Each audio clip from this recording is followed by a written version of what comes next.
बिस्मिल्लाहिर्रहमानिर्रहीम। प्यारे बच्चों, पिछले क्लास में हमने चुगली खाने वाला सबक का एक पैराग्राफ पढ़ा था।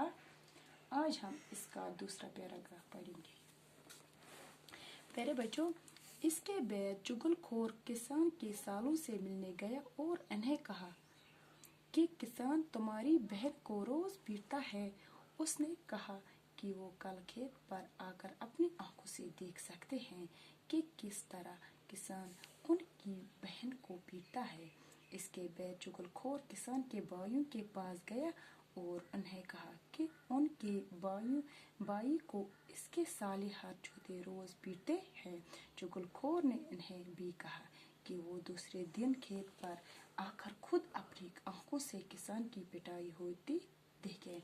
अगले दिन जब किसान की बीवी खाना लेकर खेत पर आई और उसके नजदीक जाने लगी तो किसान पीछे हटने लगा।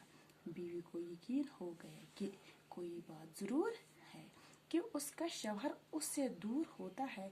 वो एक बार फिर किसान के करीब गई और चाटने के लिए उसकी कलाई पकड़ी। अब किसान को यकीन हुआ कि उसकी बीवी उसे काटेगी, इसलिए उसने उसे पीटना शुरू किया।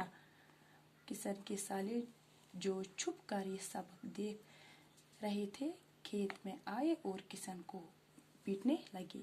ये देखकर किसान के भाई भी वहां आए और इस तरह काफी लड़ाई झगड़ा हुआ। लोगों ने देखा तो वो गए और उन्होंने लड़ाई रुकवाई और उनसे लड़ाई की वजह पूछी। सबसे चुगलखोर की तरफ से बताई गई बातें बताएं। आखिर मालूम हुआ कि इस लड़ाई की जड़ चुगलखोर है। वो इसे तलाश करने लगे, लेकिन तब तक चुगलखोर गाँव छोड़कर कहीं दूर निकल गया था। किसी ने सच कहा है कि चुगलखोर एक बुरी लानत है। चुगलखोर को खुदा सख्त सजा देगा। प्यारे बच्चों, इसी से हमारा सबक खत्म हुआ। इंशाल्लाह अगले क्लास में हम इसके सवाल करेंगे।